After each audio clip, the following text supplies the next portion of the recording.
Je m'appelle Léa et je suis designer de mode pour le prêt-à-porter femme chez H&M à Stockholm.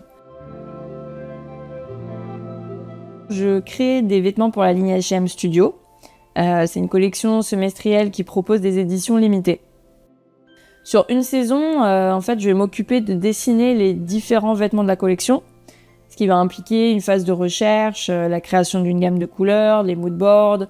Je vais faire aussi des croquis à la main afin de trouver des formes, les coupes, les détails des vêtements. En parallèle, je développe des nouvelles matières. Je rencontre les fournisseurs de tissus, soit à l'étranger, soit à Stockholm. Il y a aussi tout un travail de recherche en volume avec mes modélistes. Nous testons des formes, des détails, des drapés, puis on fait aussi confectionner des toiles à l'atelier.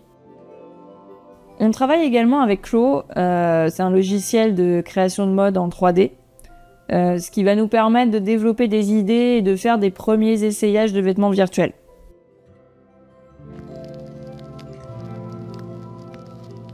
Je pense que mon approche de la direction artistique, elle est assez naïve. Je crée beaucoup par intuition. J'essaye de regarder le moins de références possible pour pouvoir garder une forme de spontanéité. Et en fait, ce qui est primordial pour moi, c'est surtout de me faire plaisir dans la création.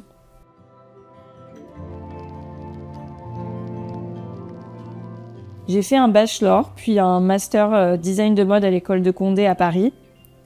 À la base, j'étais plutôt intéressée par le design graphique. J'avais pas vraiment choisi de faire de la mode. En fait, pour moi, si je dois créer un espace ou dessiner un vêtement ou faire une mise en page, ça fait pas beaucoup de différence. Ce que j'aime, c'est surtout de répondre à un brief. À Condé, les profs, ils m'ont toujours poussé à élaborer un concept fort et une recherche pertinente. Aujourd'hui, j'essaye vraiment de donner autant de sens à mes créations. Même si H&M est très mainstream, c'est important pour moi d'avoir une histoire à raconter sur chaque vêtement. En 2012, une fois diplômée, je suis partie vivre à Berlin, où j'ai monté ma marque de vêtements avec mon copain, directeur artistique en design graphique. La marque, elle s'appelait Vaisselle. L'idée, c'était de collaborer avec des artistes, de profiter de la ville et de prendre du plaisir à créer des vêtements. La création de notre marque de vêtements a eu un grand impact dans mon approche de la mode. On avait une liberté totale, on a fait plein de collaborations avec des artistes.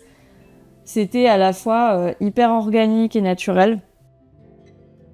J'ai réalisé en fait que les gens étaient sincèrement intéressés par nos collections alors qu'on faisait ce qui nous plaisait à 1000% sans se poser de questions.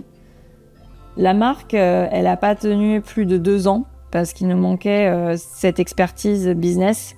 Mais ça a été une véritable prise de conscience que voilà, si tu fais quelque chose qui te plaît avec une approche sincère, ça parlera forcément à un public. Récemment, j'ai créé une série de robes pour la collection H&M Studio automne-hiver 2023 pour laquelle on m'a donné beaucoup de liberté dans les coupes et les matières. La collection, elle s'inspire de l'esthétique dramatique des films noirs et de ses héroïnes, donc ça c'est la thématique. Et l'idée, c'était de développer des robes aux coupes singulières avec des matériaux durables qui permettent la longévité de chaque pièce.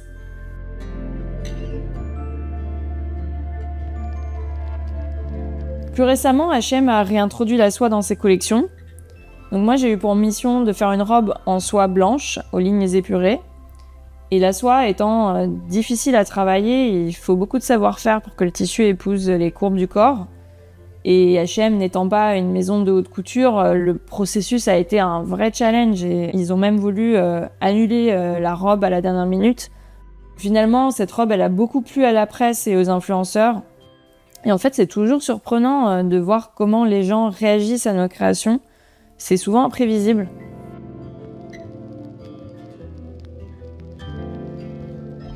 Je travaille dans les bureaux de H&M en plein cœur de Stockholm, dans un open space avec toute l'équipe. On a accès à beaucoup d'espaces dédiés à la couleur, au tissu, à la recherche.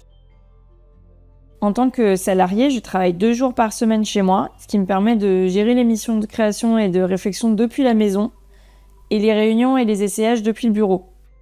Il y a une très très bonne ambiance de travail, c'est un peu chaotique, mais ça donne beaucoup d'énergie de bosser avec une équipe de 12 Suédois.